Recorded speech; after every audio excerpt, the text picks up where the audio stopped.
नमस्कार दोस्तों, प्रज्ञावाणी YouTube channel में आपका बहुत बहुत स्वागत है।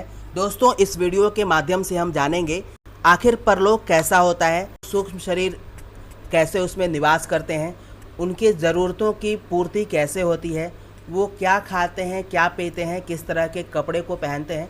ये तमाम तरह की जानकारी आपको इस वीडियो में दी जाएगी। तो आपसे निवेदन है कि इस वीडियो में अंत तक ज़रूर बने रहें। शास्त्रों में बताया गया है कि परलोक का दूरी से कुछ भी संबंध नहीं। जिस तरह से एक्सरेज की किरणें को आप जानते हैं, वो ठोस पदार्थों को भी चीरती हुई पार हो जाती है।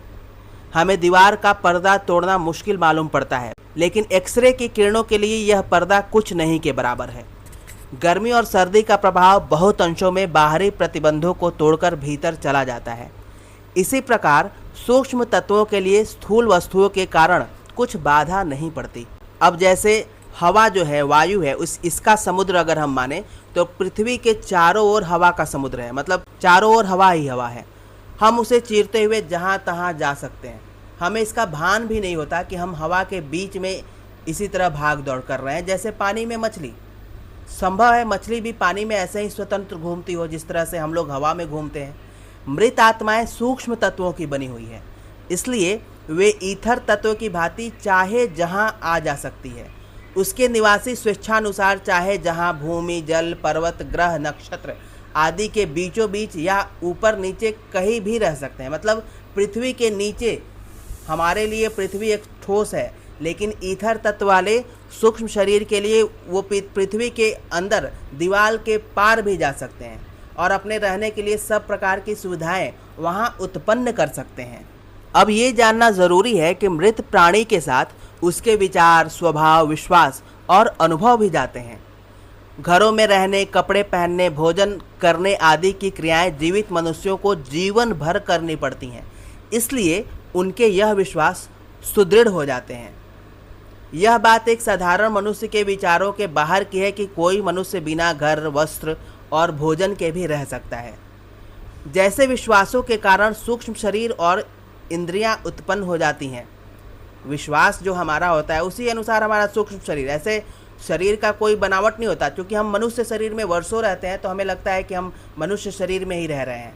तो सूक्ष्म शरीर उसी तरह से बन जाता है, उसी के आकार का, उसी के हाव भाव का। इंद्रियां भी उत्पन्न हो जाती हैं। उसी प्रकार विश्वासों के आधार पर परलोकवासी के लिए गृह, वस्त्र, आहार विहार की व्यवस्था भी हो जाती है।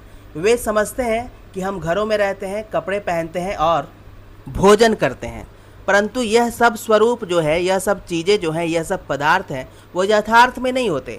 वो उनके भावना के अनुरूप होते हैं। यह सब पदार्थ उनकी भावना स्वरूप होते हैं।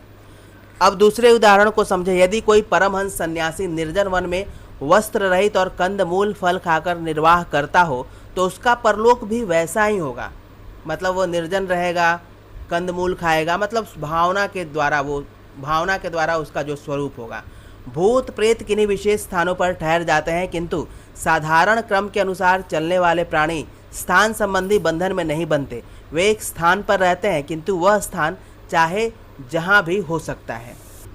दोस्तों, अगर आपको हमारा ये वीडियो अच्छा लगे तो ज़रूर कमेंट बॉक्स में कमेंट करें, हमारे चैनल को सब्सक्राइब करें। और इस सीरीज के 4-5 वीडियो पहले भी बनाए जा चुके हैं, जैसे पुनर्जन्म कैसे होता है, मृत्यु में कितना हमें दर्द होता है, मृत्यु हमें किस प्रकार होती है, ये सारी वीडियो हैं। तो इसको हम डिस्क्रिप्शन बॉक्स में हमारे द्वारा डाला जाएगा। उन सारे वीडियो पे भी विजिट ज़रूर करें और उसको देखें। धन्यवाद।